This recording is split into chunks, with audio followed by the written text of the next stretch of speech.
Baik, bismillahirrahmanirrahim. Assalamualaikum warahmatullahi wabarakatuh. Alhamdulillah rabbil alamin wa bihi nasta'inu ala umurid dunya waddin. Wassalatu wassalamu ala asyrafil anbiya'i wal mursalin sayyidina Muhammadin wa ala alihi wa ashabihi ajma'in, amma ba'du. Pertama-tama marilah kita panjatkan puja dan puji syukur atas kehadirat Allah Subhanahu wa taala yang dimana telah memberikan kita kesempatan sehingga kita bisa bertemu kembali atau mempelajari kembali tentang akuntansi biaya. Baik, pada kesempatan kali ini kelompok 4 akan membahas tentang cost behavior analysis atau analisis perilaku biaya, yang dimana anggota dari kelompok 4 terdiri dari 3, yaitu saya sendiri, Alsifah Salsabila, yang kedua Saudari Hasna, dan yang ketiga Saudari Novitasari. Baik, langsung saja saya persilahkan untuk pemateri pertama, yaitu Saudara Hasna untuk menjelaskan materi yang kita bahas pada pertemuan kali ini. Baik, perkenalkan nama saya Hasna. Di sini saya akan memaparkan materi tentang yang pertama, perilaku biaya. Perilaku biaya adalah pola perubahan biaya dalam kaitannya dengan perubahan volume kegiatan atau aktivitas perusahaan terkait dengan volume produksi atau volume penjualan. Yang kedua, pola perilaku biaya. Klasifikasi biaya berdasarkan pola perilaku biaya ini dapat digolongkan ke dalam. Yang pertama, biaya tetap adalah biaya yang secara total tetap dalam rentan relevan tetapi per unit berubah.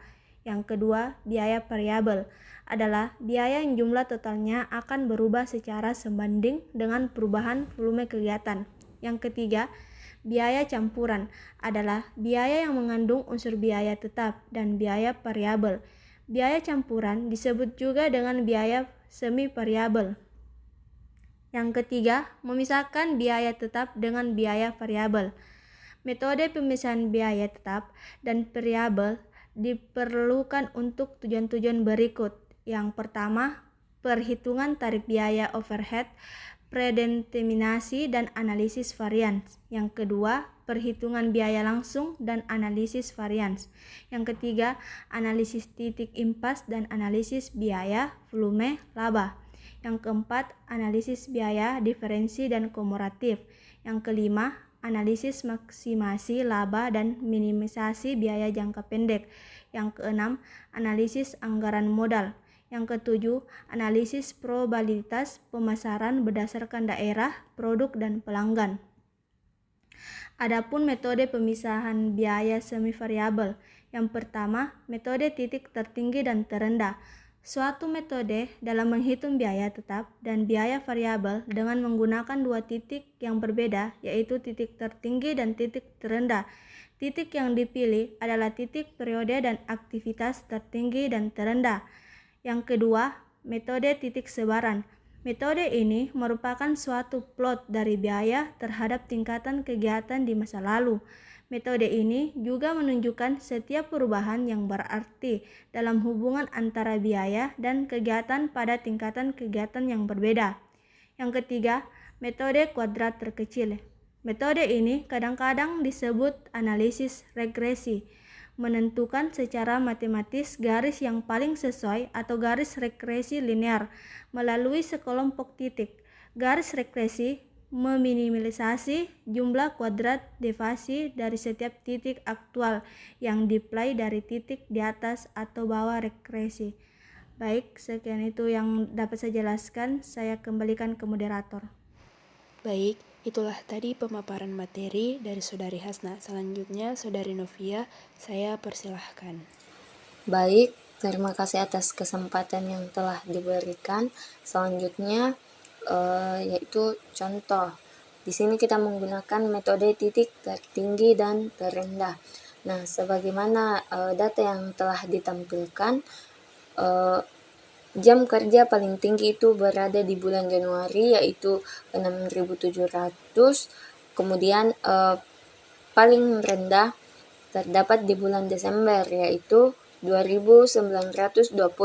Nah, untuk biaya listrik juga titik tertingginya itu ada di bulan Januari, yaitu 1.116 US dollar, dan yang terendahnya itu 650 US dollar. Nah, untuk mengetahuinya, kita masukkan ke dalam rumus. Nah, di sini kan cara menghitungnya, pertama-tama itu kita cari dulu selisih antara biaya yang tinggi dengan yang rendah. Nah, jadi 1.116 dikurang 650, hasilnya 466. Kemudian untuk tingkat kegiatan itu sama, kita ambil yang tertinggi juga ada di bulan Januari, yaitu 6.700, kemudian dikurang dengan yang paling rendah yaitu di Desember sebanyak 2.920. Nah, jadi selisihnya yaitu 3.780.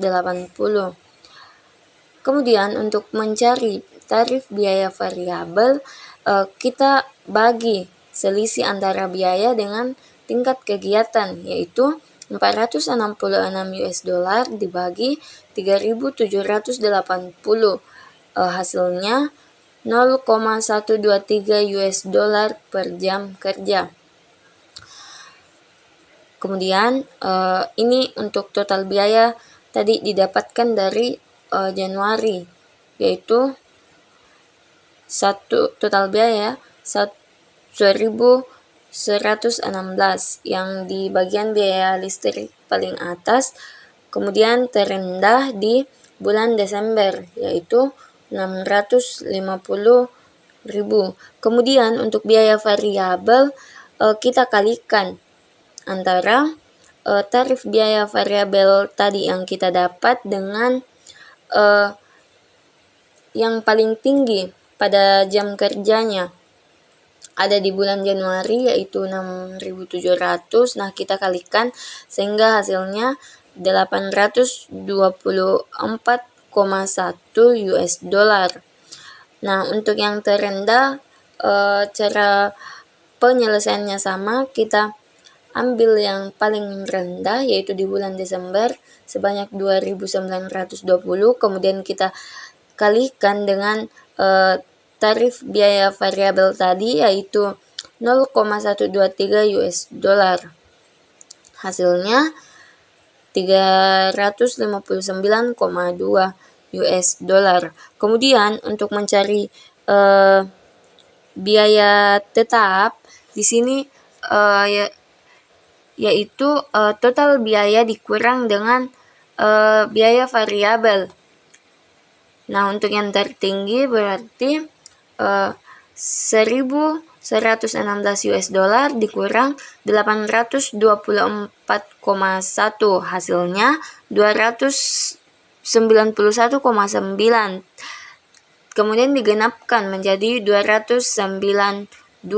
Selanjutnya untuk yang terendah hasilnya caranya sama, yaitu 650 dikurang dengan yang total biaya variabel yaitu 359,2, hasilnya 290,8, tapi digenapkan juga menjadi 291. Saya kembalikan ke moderator. Baik, itulah tadi pemaparan dari kelompok kami. Saya akhiri dengan ucapan billahi fi sabilil haq fastabiqul khairat. Assalamualaikum warahmatullahi wabarakatuh.